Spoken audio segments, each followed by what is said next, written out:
आप इस वीडियो में भारत के एक ऐसे राज्य के बारे में जानेंगे जिसकी परंपरा और संस्कृति 4000 साल पुरानी है, जहां पर आर्यों ने अपना कदम रखकर उस धरती को ही नहीं बल्कि पूरे देश को समूचे विश्व में एक पहचान दिलाई, जहां हिमालय से निकलने वाले पवित्र नदियों का संगम होता है जो संपूर्ण क्षेत्र को अपने पवित्र जल से सुशोभित करती हैं, जहां के लोग आज भी अतिथि देवो भव का अनुसरण करते हैं, जहां के लोग बहुत ही मिलनसार और किसी लाचार की मदद के लिए हमेशा तत्पर रहते हैं। वहीं कुछ गलत होने पर तेरी कह के लूँगा जैसे डायलॉग्स के साथ सामने वाले की खटिया खड़ी कर देते हैं, जहां के मेलों में दुनिया भर की ऐसी भीड़ इकट्ठा होती है कि उसे अंतरिक्ष से भी देखा जाता है, जहां के त्योहारों का एक अलग ही नज़ारा होता है, जहां चाय के दुकानों पर ज्ञान की प्राप्ति होती है, जहां विश्व के कई धरोहर स्थल मौजूद हैं और जहां से देश की राजनीतिक दशा का भविष्य तय होता है। आइए उस राज्य के बारे में थोड़ा और जानते हैं। हम बात कर रहे हैं भारत के उत्तर प्रदेश राज्य की, जो 2,43,286 वर्ग किलोमीटर के क्षेत्रफल में फैला हुआ है और भारत का चौथा सबसे बड़ा राज्य है क्षेत्रफल की दृष्टि से, और जनसंख्या के आधार पर उत्तर प्रदेश भारत का सबसे बड़ा राज्य है। 2011 की जनगणना के अनुसार उत्तर प्रदेश की जनसंख्या 20 करोड़ थी, जो वर्तमान में लगभग 24 करोड़ हो चुकी है।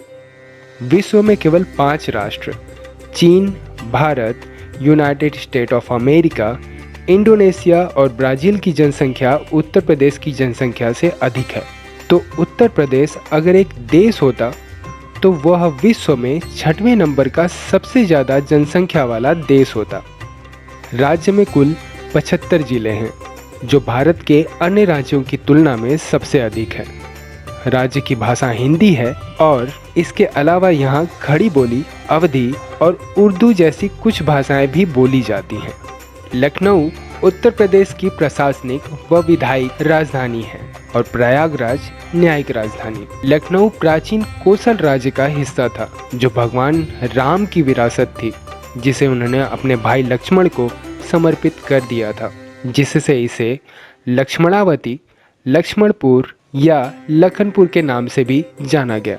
यहाँ से अयोध्या भी मात्र 80 मील की दूरी पर स्थित है। लखनऊ का नाम लखनऊ कैसे पड़ा, इसको लेकर इतिहासकारों में काफी मतभेद है। प्रयागराज के कुंभ का महत्व पुराणों में वर्णित है। साल 2011 में संगम के तट पर आयोजित कुंभ मेले में दुनिया भर की ऐसी भीड़ जुटी थी कि इसे अंतरिक्ष से भी देखा गया था, जो भारत के ही स्पेस एजेंसी इसरो द्वारा भेजा गया कार्टोसैट 2 रिमोट सैटेलाइट द्वारा लिया गया था, जो पृथ्वी से लगभग 500 किलोमीटर की ऊंचाई पर स्थित था। उत्तर प्रदेश एक ऐसा राज्य है जहां समय समय पर सभी धर्मों के त्यौहार मनाए जाते हैं। दीपावली पर चित्रकूट व बनारस में दीपदान करने की विशेष मान्यता है। उत्तर प्रदेश के कई जिलों में होलिका दहन के 15 दिन पहले से ही लोग रंगों से होली खेलना शुरू कर देते हैं और यह हालात होली खत्म होने के बाद भी 5 से 10 दिनों तक बना रहता है। मथुरा और बरसाने की लठमार होली के बारे में तो आपने सुना ही होगा। ब्रजवासी इस त्योहार को बहुत ही हर्षोल्लास के साथ मनाते हैं। साथ ही अयोध्या में रामनवमी मेला, राम विवाह, सावन झूला मेला और प्रयागराज में प्रत्येक 12 वर्ष पे कुंभ मेला और हर 6 माह पर अर्ध कुंभ मेला जैसे अन्य कई मेलों का भी आयोजन किया जाता है। इसके अतिरिक्त यहाँ हिंदू और मुसलमानों के सभी प्रमुख त्योहारों को पूरे राज्य में बड़े हर्षोल्लास से मनाया जाता है। संगीत उत्तर प्रदेश के व्यक्तियों के जीवन में बहुत महत्वपूर्ण स्थान रखता है। पारंपरिक संगीत एवं लोक संगीत, शास्त्रीय संगीत, हिंदी फिल्मी संगीत एवं भोजपुरी पॉप संगीत कुछ ऐसे ही संगीत हैं। कथक उत्तर प्रदेश का एक परिष्कृत शास्त्रीय नृत्य है जो कि हिंदुस्तानी शास्त्रीय संगीत के साथ किया जाता है। उत्तर प्रदेश में लोक नृत्यों का भी प्रचलन है, जिनकी संख्या लगभग 28 है। विश्व के सबसे प्राचीनतम नगरों में से एक माना जाने वाला वाराणसी नगर उत्तर प्रदेश में ही स्थित है। बनारस, जो अपने सुबह बनारस घाटों, बोलचाल, गलियों और गालियों के लिए विश्व प्रसिद्ध है, उत्तर प्रदेश के वाराणसी जिले में ही स्थित है।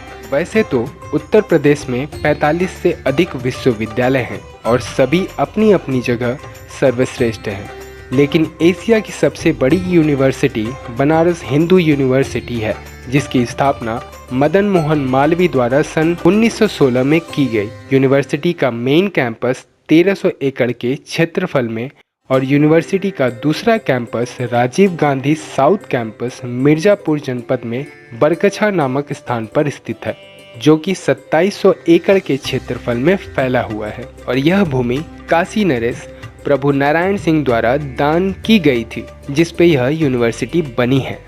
वाराणसी के पास स्थित सारनाथ का चौखंडी स्तूप भगवान बुद्ध के प्रथम प्रवचन की याद दिलाता है।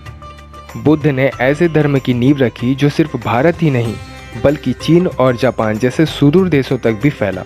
राज्य में 3 विश्व धरोहर स्थल भी हैं, ताजमहल, आगरा का किला और फतेहपुर सिकरी।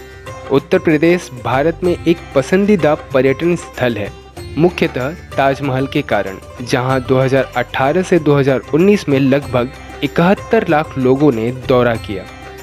ताजमहल ने 2018 से 2019 में टिकटों की बिक्री से लगभग 78 करोड़ रुपए की कमाई की।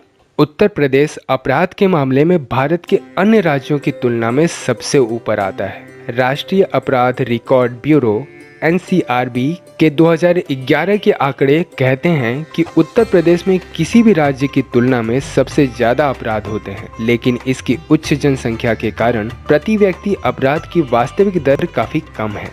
हिंदी साहित्य के क्षेत्र में उत्तर प्रदेश का स्थान सर्वाधिक महत्वपूर्ण है। साहित्य और भारतीय रक्षा सेवाएं 2 ऐसे क्षेत्र हैं जिनमें उत्तर प्रदेश निवासी गर्व कर सकते हैं। गोस्वामी तुलसीदास, कबीरदास, सूरदास से लेकर भारतेंदु हरिश्चंद्र, मुंशी प्रेमचंद्र, हरिवंश राय बच्चन जैसे इतने महान कवि और लेखक हुए हैं उत्तर प्रदेश में कि पूरा पन्ना ही भर जाए। उर्दू साहित्य में भी महत्वपूर्ण योगदान रहा है उत्तर प्रदेश का। अनगिनत शायर उत्तर प्रदेश ही नहीं वरन देश की शान रहे हैं। उत्तर प्रदेश ने जवाहरलाल नेहरू, लाल बहादुर शास्त्री, इंदिरा गांधी, चौधरी चरण सिंह और अन्य 5 प्रधानमंत्री प्रदान किए हैं, जो कि अन्य राज्यों की तुलना में सबसे अधिक हैं। भारत के 14वें राष्ट्रपति रामनाथ कोविंद भी उत्तर प्रदेश से ही हैं। ये रहा उत्तर प्रदेश। अगर आप यूपी से हैं तो अपनी बात कमेंट करके हमारे तक जरूर पहुंचाएं, क्योंकि आपकी हर एक बात हमारे लिए बहुत मायने रखती है। वीडियो को लास्ट तक देखने के लिए आपका बहुत बहुत धन्यवाद। मिलता हूँ अगले वीडियो में, तब तक के लिए जय हिंद, जय भारत।